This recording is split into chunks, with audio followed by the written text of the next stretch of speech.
Ini adalah rahasia tengah malam. Beranikah kau mendengarnya?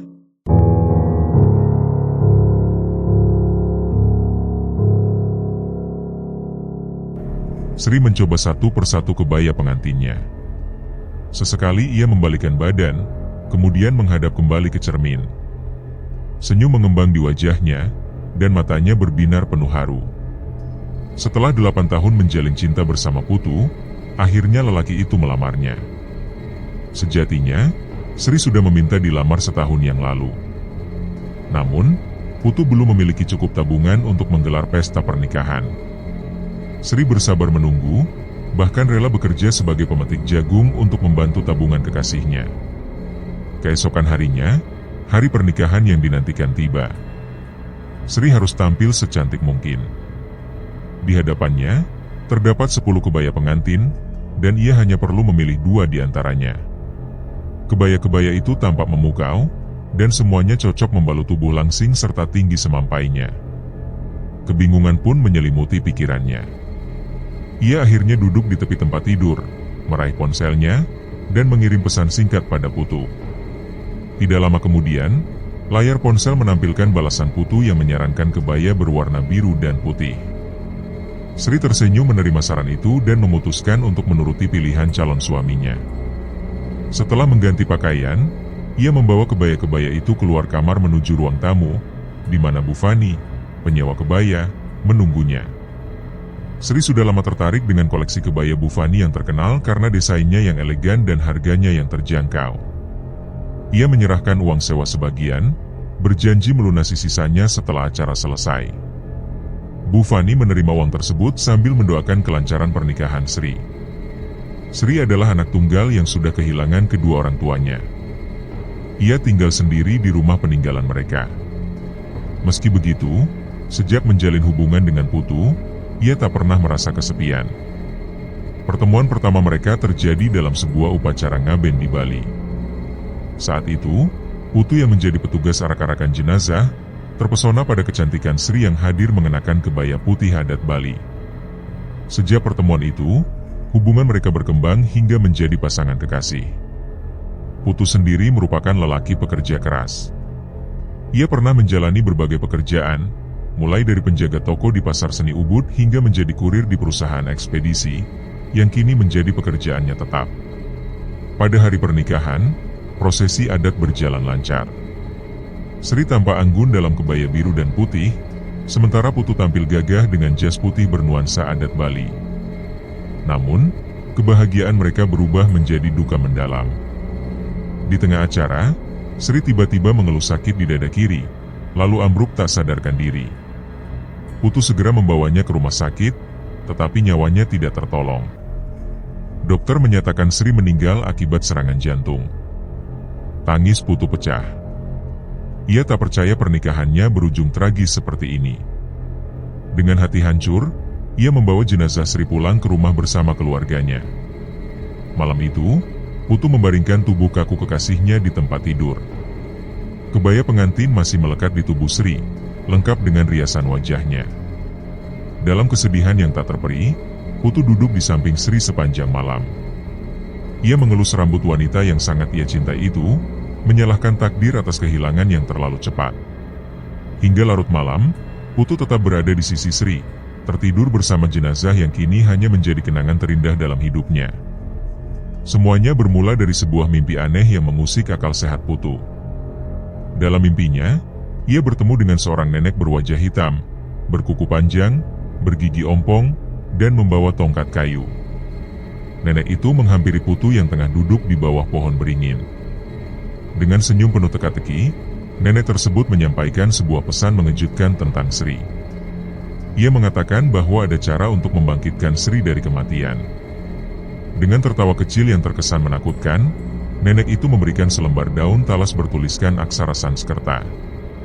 Putu yang bingung tak sempat menanyakan arti tulisan tersebut, karena nenek itu menghilang begitu saja. Ia terbangun dengan tergagap, keringat membasahi dahinya, dan napas tersengal. Ketika ia sadar, hari sudah pagi. Cahaya matahari menembus jendela, menerangi wajahnya yang masih diliputi rasa bingung. Ketukan pintu kamar dari ibunya membuyarkan lamunannya. Saat hendak membuka pintu, matanya menangkap selembar daun talas tergeletak di lantai, lengkap dengan tulisan yang sama seperti dalam mimpinya. Dalam kegugupan, ia menyembunyikan daun itu di bawah tempat tidur sebelum ibunya melihat. Ibunya meminta Putu bersiap untuk upacara ngaben sederhana bagi Sri, tetapi Putu punya rencana lain. Ia tak ingin jenazah Sri dikremasi. Walaupun terdengar bodoh, ia memilih untuk percaya pada mimpinya. Ia yakin masih ada peluang untuk menghidupkan kembali kekasihnya. Dengan penuh kebohongan, Putu memberitahu keluarganya bahwa ia akan membawa jenazah Sri ke keluarga jauh yang menginginkan kremasi dilakukan di tempat mereka. Ia bahkan meminta bantuan Wayan, sahabatnya sejak kecil, untuk berpura-pura menjadi keluarga Sri. Walaupun awalnya enggan, Wayan akhirnya setuju setelah melihat kesungguhan Putu. Putu memutuskan untuk membawa jenazah Sri ke sebuah rumah kosong milik Wayan yang terletak di tengah persawahan. Rumah itu dikenal angker dan sudah lama tak dihuni. Setelah berhasil meyakinkan sopir pickup yang disewanya, jenazah Sri dibawa ke rumah tersebut. Peti jenazah diletakkan di beranda, sementara Putu menunggu Wayan datang dengan kunci rumah. Dalam kesendirian, Putu membuka peti jenazah. Ia menatap wajah pucat Sri yang masih mengenakan kebaya pengantin. Malam sebelumnya, ia telah melumuri tubuh Sri dengan cairan pengawet untuk menjaga keutuhannya. Putu tersenyum, lalu mengecup kening Sri dengan penuh harap. Dalam hati, ia bersumpah bahwa ia akan membangkitkan kembali wanita yang paling dicintainya. Hari semakin sore, namun Wayan belum juga tiba. Di kejauhan, suara dedaunan bambu terdengar melambai, tertiup angin lembut. Akhirnya, sosok Wayan muncul, seorang lelaki kurus dengan rambut gondrong yang diikat ke belakang. Jaket berkupluk hitam membalut tubuhnya, dipadukan dengan celana jeans biru. Wayan datang sendirian, tidak ingin ada yang mengetahui rencana gila Putu, sahabatnya. Wajah Wayan terlihat penuh kekhawatiran ketika ia perlahan membuka peti jenazah Sri. Ia menggelengkan kepala, tak percaya bahwa Putu benar-benar percaya pada mimpi. Baginya, ini adalah keputusan bodoh. Namun, Putu tetap teguh. Ia mengambil selembar daun talas dari tasnya, menunjukkan kepada Wayan. Daun itu bertuliskan aksara Sanskerta, sesuatu yang Putu yakini sebagai petunjuk dari nenek misterius dalam mimpinya. Wayan bertanya berapa lama Putu berniat mengawetkan jenazah Sri. Putu, setelah berpikir sejenak, menjawab dengan samar bahwa ia tidak tahu pasti, mungkin sebulan, atau bahkan lebih, sampai Sri hidup kembali. Wayan hanya menggeleng, merasa temannya telah kehilangan akal. Meskipun begitu, ia tetap menyerahkan kunci rumah kosong yang telah lama tidak dihuni. Bahkan, ia membantu mengangkat peti jenazah Sri masuk ke dalam rumah yang berdebu itu. Rumah itu berdiri kokoh meski telah lama kosong. Dindingnya masih bersih meski sudut-sudutnya dihiasi sarang laba-laba. Peralatan di dalam rumah tertutup kain putih untuk melindunginya dari debu. Wayan mengingatkan Putu untuk berhati-hati, terutama karena rumah tersebut dikenal angker. Namun, Putu tetap yakin bahwa selama ia tidak mengganggu makhluk penghuni rumah, semuanya akan baik-baik saja. Setelah Wayan pergi, Putu mulai membersihkan rumah itu. Malam itu ia sibuk menyapu dan mengepel lantai.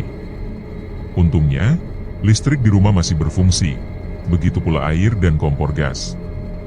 Sri tetap dibaringkan di atas tempat tidur. Tubuhnya diluluri bahan pengawet hingga aroma menyengat memenuhi ruangan. Putu mendandani Sri dengan rapi. Ia memoles alis, memolas pipi, dan memberi warna pada bibir Sri, sebelum menyemprotkan parfum di kebaya yang dikenakan istrinya. Setelah selesai, Putu membaringkan diri di samping tubuh Sri, memeluknya erat sembari mengecup pipinya. Malam itu, mimpi aneh kembali menghampirinya. Sosok nenek dalam mimpinya muncul lagi. Kali ini, nenek itu mengajarkan cara membaca mantra dari daun talas yang sebelumnya diberikan. Putu mengikuti dengan hati-hati. Setelah selesai, nenek itu menyerahkan 2 jarum kecil dan menjelaskan tahapan ritual yang harus dilakukan. Saat Putu terbangun, kedua jarum itu ada di genggamannya. Ia meletakkannya di meja dekat tempat tidur Sri, bersiap untuk memulai ritual keesokan harinya. Pagi harinya, Putu pergi ke pasar tradisional. Ia membaur di antara keramaian para pedagang dan pembeli. Tujuannya adalah membeli semua keperluan ritual, termasuk ceker ayam, lilin, tali rafia, dan kepala kambing hitam bertanduk sempurna. Setelah berkeliling dan menawar, ia berhasil mendapatkan semuanya, meski harus membeli seekor kambing hidup karena tidak menemukan kepala kambing utuh di pasar. Malam itu, Putu memulai ritual. Ia menggantung ceker-ceker ayam di langit-langit kamar dengan tali rafia, menutup jendela, dan memadamkan lampu. Sebuah lilin dinyalakan untuk penerangan. Dengan penuh konsentrasi, ia membaca mantra dari daun talas yang telah diajarkan dalam mimpinya. Berkali-kali mantra itu diucapkan, namun tidak ada perubahan pada jenazah Sri. Putu tetap berusaha, hingga tiba-tiba lilin padam seperti ditiup angin. Saat lilin menyala kembali, kepala kambing yang menjadi bagian dari ritual jatuh ke lantai. Putu terkejut. Ia memandang Sri yang masih terbaring kaku di atas tempat tidur, tanpa tanda-tanda kehidupan. Dalam kebingungannya, Putu bertanya-tanya apa yang salah. Semua yang diperlukan sudah dilakukan, namun Sri tetap tidak bangkit. Ia menghela napas panjang, merasa gagal memahami apa yang kurang dari ritual tersebut. Putu merasa kebingungan setelah ritualnya tidak menunjukkan hasil. Ia kemudian beranjak ke dapur untuk mengambil air minum karena tenggorokannya terasa kering. Ketika sedang meneguk air, suara Sri memanggil namanya terdengar, lirih dan penuh kesakitan.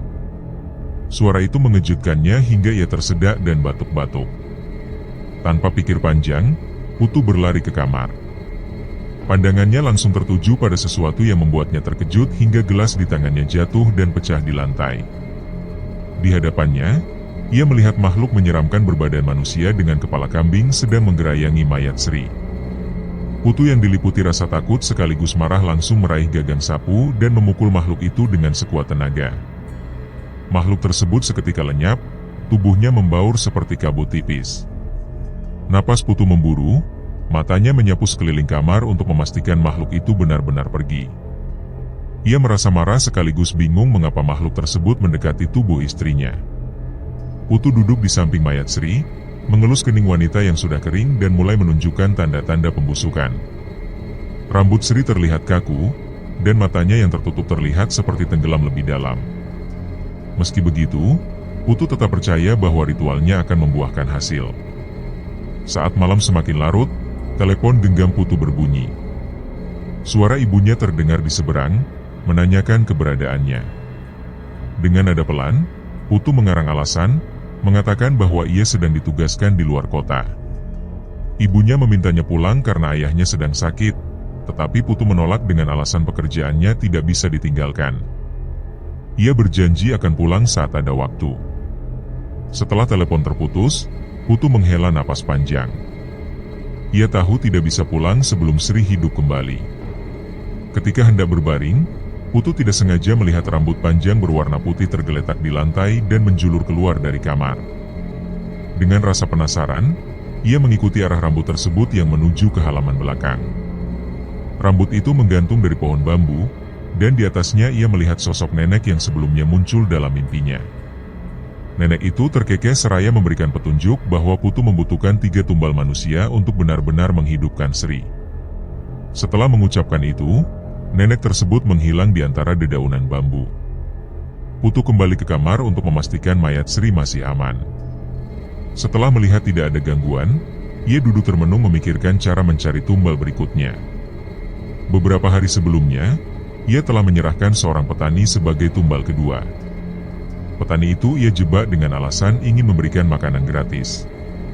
Kini, Putu menunggu pembantu rumah tangga yang dipesannya melalui yayasan penyalur. Di tempat lain, Arini, seorang gadis Bali berusia 21 tahun, sedang dalam perjalanan menuju tempat kerja pertamanya sebagai asisten rumah tangga. Setelah mengikuti pelatihan di yayasan penyalur, ia merasa senang akhirnya mendapatkan pekerjaan. Dengan membawa secari kertas berisi alamat tujuan, ia tiba di sebuah desa yang sunyi, di mana hanya ada bentangan sawah dan pohon-pohon bambu. Setelah memastikan alamatnya benar, ia melihat sebuah rumah besar di ujung jalan. Di rumah itu, Putu sedang menanti kedatangan Arini dengan penuh semangat. Baginya, pembantu baru ini adalah tumbal terakhir yang akan melengkapi ritualnya untuk membangkitkan Sri. Ia yakin setelah ritual selesai, ia dan istrinya dapat kembali hidup bersama, membangun rumah tangga yang bahagia. Tidak lama kemudian, terdengar ketukan di pintu. Putu segera beranjak dari tempat tidurnya. Sebelum membukakan pintu, ia mengintip terlebih dahulu dari balik tirai. Sebuah senyum tipis menghiasi wajahnya ketika melihat sosok yang ia tunggu telah tiba. Ternyata benar, asisten rumah tangga yang ia pesan sudah datang, kemungkinan dikirim oleh yayasan untuk menjadi pembantu rumah tangga. Dengan ramah, Putu membukakan pintu. Di hadapannya berdiri seorang wanita berparas cantik, berkulit putih, dengan lesung pipi di sisi kanan wajahnya. Sorot matanya tampak ramah. Arini membawa tas gendong yang berisi pakaian serta barang kebutuhan lainnya. Setelah memperkenalkan diri sebagai seseorang yang dikirim dari yayasan, ia memastikan bahwa rumah ini adalah tempat yang dimaksud. Putu membenarkan, kemudian mempersilakannya masuk. Mereka duduk bersama di sofa.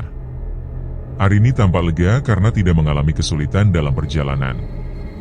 Putu kemudian menjelaskan bahwa hari ini ia akan memberikan tugas pertama. Ia menyampaikan bahwa dirinya harus pergi untuk urusan sebentar, sehingga Arini diminta menjaga rumah. Selain itu, Putu menyebutkan bahwa istrinya baru saja meninggal sehari sebelumnya dan jenazahnya masih berada di kamar.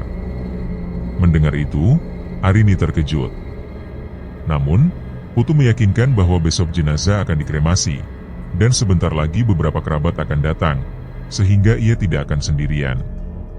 Arini merasa bingung sekaligus takut, tetapi ia memahami bahwa ini adalah bagian dari pekerjaannya. Dengan ragu, ia menerima tugas tersebut. Putu kemudian meminta bantuannya untuk meluluri jenazah dengan pengawet. Permintaan itu membuatnya sangat terkejut dan ketakutan, tetapi ia akhirnya menuruti permintaan tersebut. Setelah Arini masuk ke dalam kamar, Putu tiba-tiba mengunci pintu dari luar. Arini langsung panik dan berteriak meminta tolong. Namun, teriakannya sia-sia, karena rumah itu berada di kawasan yang terpencil. Dalam ketakutannya, ia menyadari bahwa telepon genggamnya tertinggal di ruang tamu. Di luar kamar, Putu tertawa puas. Ia yakin bahwa sebentar lagi istrinya akan hidup kembali melalui ritual gelap yang ia lakukan. Namun, saat mengintip melalui lubang kunci, ia merasa ada yang aneh karena makhluk berkepala kambing yang biasa muncul tidak tampak. Arini duduk meringkuk di sudut kamar sambil menangis.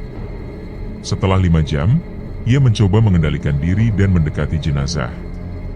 Saat menyentuh kening jenazah, ia terkejut karena terasa hangat, meskipun tidak ada tanda-tanda kehidupan. Ia kembali duduk di sudut kamar, memerhatikan kondisi kamar yang berantakan dan penuh dengan benda-benda aneh seperti bercak darah kering dan ceker ayam yang tergantung di langit-langit. Larut malam, ia terbangun oleh suara gesekan aneh. Ketika mencari sumber suara itu, ia melihat sosok menyeramkan dengan kepala kambing berdiri di sudut kamar. Ketakutan memuncak, ia berteriak meminta Putu membukakan pintu. Putu yang sedang tidur terbangun, dan dengan senyum sinis, ia yakin ritualnya sedang berhasil. Namun, saat ia mengintip melalui lubang kunci, tiba-tiba sebuah obeng menusuk bola matanya. Jeritannya memecah keheningan. Dalam rasa sakit yang luar biasa, ia jatuh tersungkur. Di dalam kamar, Arini menemukan obeng di bawah tempat tidur dan mulai menghancurkan engsel pintu. Sementara itu, Putu, yang kini kehilangan satu mata, mengambil golok dari dapur dengan niat menghabisi Arini. Saat pintu terbuka, Putu menerjang dengan membabi buta, tetapi Arini berhasil menghindar. Dengan keberanian yang tersisa, ia menusuk mata Putu yang lain menggunakan obeng. Kali ini Putu ambruk, kehilangan penglihatan sepenuhnya. Dalam kepanikan, Arini kembali menusuk Putu berkali-kali hingga lehernya bersimbah darah. Putu akhirnya tewas dengan mengenaskan. Setelah itu, Arini melarikan diri dari rumah. Jenazah Putu tergeletak di lantai, sementara mayat istrinya masih terbujur kaku di atas tempat tidur. Pagi itu, Wayan sedang duduk di beranda rumahnya. Istrinya keluar dari dalam rumah, membawa segelas teh manis untuknya. Dengan nada prihatin, ia meminta Wayan untuk menengok rumah mereka yang berada di dekat sawah, yang telah dipinjam oleh temannya, Putu. Istrinya merasa sudah waktunya rumah itu dikembalikan atau disewakan saja, karena baginya rumah itu merupakan aset keluarga yang tidak seharusnya dipinjamkan begitu saja. Wayan menyetujui permintaan itu meskipun hatinya berat. Putu adalah teman baiknya, dan ia tidak tega untuk memaksanya menyewa. Namun, untuk memastikan kondisi rumah tetap baik, Wayan memutuskan akan pergi ke sana keesokan paginya. Pagi-pagi sekali, Wayan berangkat dengan motor bebeknya. Sesampainya di sana, ia merasa heran karena pintu rumah dalam keadaan terbuka. Dipanggil-panggil, Putu tidak menyahut. Dengan perasaan cemas, ia masuk ke dalam rumah. Ketika tiba di kamar, tubuhnya gemetar melihat pemandangan yang mengerikan. Di lantai, mayat Putu terkapar dengan darah kering tercecer di sekitarnya. Bau busuk menyeruak, menandakan bahwa mayat itu telah lama membusuk. Panik, Wayan berlari keluar. Namun, sebelum sempat mencapai pintu, tiba-tiba pintu itu tertutup dengan sendirinya. Sesuatu yang tak terlihat menarik kaki kanannya, membuatnya terjatuh. Tubuhnya diseret ke dalam kamar, dan pintu kembali terkunci rapat. Ia berteriak meminta tolong, tetapi tidak ada siapapun di sekitar yang bisa mendengarnya. Keringat dingin bercucuran di wajahnya, dadanya naik turun penuh ketakutan. Setelah berhasil melepaskan diri dari cengkeraman yang misterius, ia menggedor-gedor pintu kamar, mencoba mendobraknya, namun usahanya sia-sia. Di dalam kamar yang remang karena tirai tertutup rapat, Wayan melihat sesuatu di sudut kanan ruangan, dekat tempat tidur Sri. Sesosok bayangan manusia berkepala kambing berdiri di sana. Makhluk itu perlahan mendekatinya, membuat Wayan semakin ketakutan. Dalam sekejap, makhluk tersebut meluruskan telunjuknya ke arah Wayan, dan lidahnya putus begitu saja, jatuh ke lantai. Tak lama, bola-bola matanya menggelinding, diikuti oleh organ-organ tubuh lainnya yang terlepas satu persatu. Wayan tidak mampu berbuat apa-apa, tubuhnya hanya bisa bergetar seperti ikan yang baru saja dilempar ke darat. Makhluk itu kemudian menyedot seluruh organ tubuh Wayan, menelannya dalam sekali hisapan. Tubuh Wayan yang tersisa ditelan bulat-bulat oleh makhluk tersebut. Setelah puas, makhluk itu lenyap, meninggalkan kamar yang kembali sunyi. Namun, sesuatu yang aneh terjadi. Di atas tempat tidur, jari telunjuk Sri yang sudah meninggal tiba-tiba bergerak. Dalam satu hentakan, tubuhnya kembali hangat, nadinya berdenyut, dan jantungnya berdetak. Sri terbangun dengan mata melotot, seperti orang yang baru saja tersadar dari mimpi buruk. Ia memandang sekeliling dengan bingung. Kepalanya terasa sangat sakit, tetapi ia memaksakan diri untuk turun dari tempat tidur. Langkahnya terpatah-patah saat ia mendekati mayat Putu yang telah membusuk di lantai. Tangisannya pecah. Ia tidak memahami apa yang sebenarnya terjadi. Ingatannya berhenti di pesta pernikahannya bersama Putu, sebelum akhirnya ia merasakan dadanya sakit dan semuanya menjadi gelap. Setelah beberapa saat menangis, Sri melangkah keluar rumah. Dilihatnya hamparan sawah di kejauhan, dan sebuah jalan dengan kendaraan yang berlalu lalang. Ia berjalan dengan kaki telanjang menuju jalan itu, berniat meminta pertolongan. Seorang pengendara motor yang kebetulan lewat terkejut melihat seorang wanita dengan pakaian pengantin berdiri di pinggir jalan. Setelah mendengar cerita Sri, ia segera menghubungi polisi. Polisi datang tidak lama kemudian, dan rumah tersebut langsung dipasangi garis polisi. Jenazah Putu dibawa ke rumah sakit untuk diautopsi. Hasil pemeriksaan menunjukkan bahwa kematian Putu adalah hasil dari pembunuhan yang keji. Polisi memulai penyelidikan untuk mencari pelakunya, sementara orang tua Putu terpukul atas kematian anak mereka dan mendesak agar pelaku dihukum seberat-beratnya. Di sisi lain, keberadaan Wayan menjadi misteri. Ia dinyatakan hilang tanpa jejak. Istrinya menangisi kehilangan itu setiap hari, tidak mampu menerima kenyataan bahwa suaminya telah tiada. Kepulangan Sri ke desa menimbulkan kehebohan. Orang-orang ketakutan karena yakin bahwa Sri sudah meninggal. Namun, ada juga yang menganggap Sri hanya mengalami mati suri. Meski begitu, hidup Sri tidak lagi sama. Banyak orang mulai menjauhinya, dan ia kesulitan mencari pekerjaan. Setelah berulang kali ditolak, akhirnya ia diterima bekerja sebagai pemetik cabai di sebuah kebun. Namun, ada satu rahasia yang tidak diketahui siapapun. Sejak Sri kembali dari kematiannya, ia selalu diikuti oleh makhluk berkepala kambing. Makhluk itu sering muncul dalam mimpinya, bahkan terkadang menampakkan diri di sudut ruangan. Sri selalu ketakutan, seperti pada malam itu, ketika hujan deras mengguyur dan tirai jendela kamarnya berkibar-kibar ditiup angin. Percikan air membasahi lantai, dan Sri terbangun karena suara itu. Dari balik jendela, ia melihat sosok manusia berkepala kambing memperhatikannya. Ketakutan menyelimutinya ketika sosok itu mulai mendekat, menembus jendela dengan mata melotot dan lidah menjulur. Teriakan Sri menggema di tengah malam. Namun, tidak ada seorang pun yang berani mendekat untuk menolong, karena mereka yakin bahwa Sri telah kembali dari dunia yang seharusnya menjadi tempat terakhirnya.